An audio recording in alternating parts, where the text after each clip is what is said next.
In the heart of a sunlit Monday morning corporate meeting room, where polished shoes reflected ambition and egos were sharper than spreadsheets, an unlikely silence fell.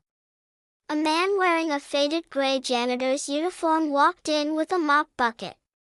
Every head turned, brows raised, whispers fluttered. And then it happened. With an icy smirk, the CEO looked straight at him and said, loud enough for every board member to hear, "Hey, teach me finance, janitor."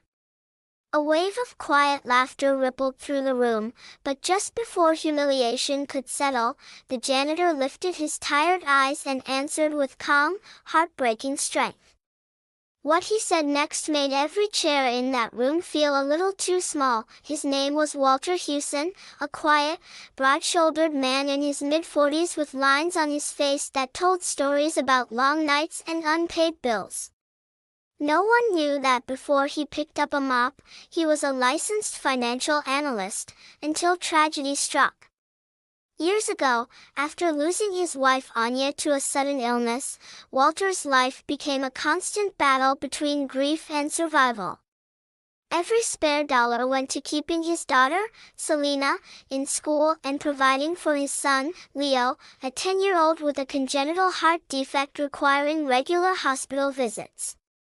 Corporate dreams dissolved into hospital forms and second shifts. A degree in finance didn't help much when your resume carried unexplained employment gaps and personal references were doctors and teachers instead of senior managers. Each morning before sunrise, Walter rode the early bus across town, watching people in suits sip coffee and read financial newspapers.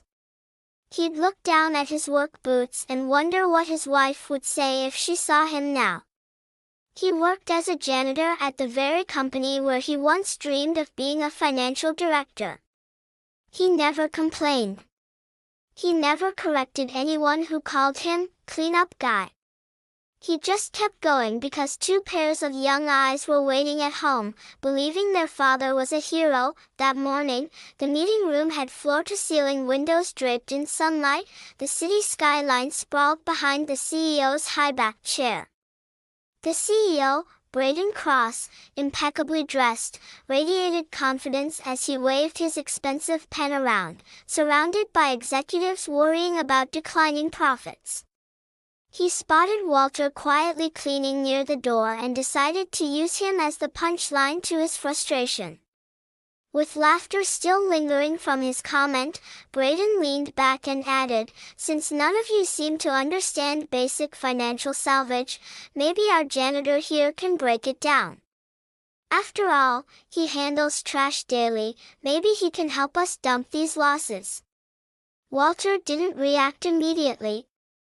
He set down the mop, wiped his hands slowly on his work pants, and looked up with a gaze not of anger, but of decades of unspoken strength. His voice was calm. He said, "Sir, trash teaches more about finance than numbers do. Because when you're cleaning up after people, you see what's wasted, what's saved, what's valued, and what's treated like nothing. Sometimes the difference between profit and loss is understanding what people throw away without realizing its worth." The room froze.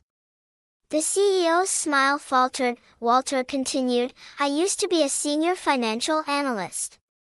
Worked on restructuring for companies twice this size. I read your quarterly reports. Your problem isn't numbers. It's perspective. You're cutting costs on paper but bleeding value in people. People who are afraid speak less, innovate less. Fear doesn't build business. Respect does." Someone at the boardroom table whispered, stunned. Braden leaned forward, now curious. Walter gently lifted his bucket. When you treat someone like they're disposable, you often miss the fact that they may be holding the solution you're searching for. The room was silent enough to hear the ticking clock. Braden, visibly impacted, asked softly, "Who taught you that?" Walter's eyes shimmered slightly. "My wife, before she passed." She said the greatest investment you can make is in humans. Everything else is a reaction. Later that day, Walter returned to his duties. He didn't expect anything to change. He wasn't seeking applause. But change had already begun. The company's HR director, moved by what happened, pulled his file. 2 hours later, she found an impressive but overlooked resume. That evening, Braden showed up in the janitor's room. No cameras. No entourage. Just a man who'd forgotten humility, now remembering it. He asked Walter to meet him in his office the next morning. As dawn broke, instead of holding a mop, Walter wore a borrowed suit jacket, hands shaking as he walked into the same room. There was no smirk this time. Braden stood and said, "Mr. Hewson, teach me finance." For real.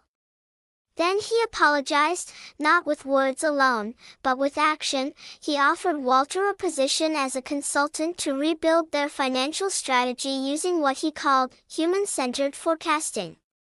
Walter accepted, not for the title, but because it meant stability for his kids. Weeks passed. Walter's insights transformed not just the company's numbers, but its culture. He introduced budget allocation for staff well-being, mentorship programs, and financial literacy workshops for employees at every level, including janitors. Profits rose, yes, but more importantly, people walked differently in the halls. They greeted the cleaning staff by name. They listened to each other. They built something stronger than spreadsheets. Months later, during a town hall meeting, Braden stood on stage before hundreds of staff and announced a new executive role, Director of People Finance Strategy, and in front of everyone, handed Walter the contract. The room erupted in applause. Selena and Leo watched from the front row, eyes filled with tears. Leo held up a hand-drawn sign that said, "My dad doesn't just clean, he fixes everything." Walter, overcome, looked up as if speaking silently to Anya, whispering with his heart, "I kept my promise." And in that moment, every sneer of judgment, every night spent whispering encouragement to his kids while hiding his own fears, every tasteless cafeteria coffee drunk to stay awake during double shifts, transformed into something beautiful. Not revenge. Not validation. But healing. A journey from ignored to valued. From mocked to meaningful. From janitor to leader. He didn't rise above others, he lifted others with him.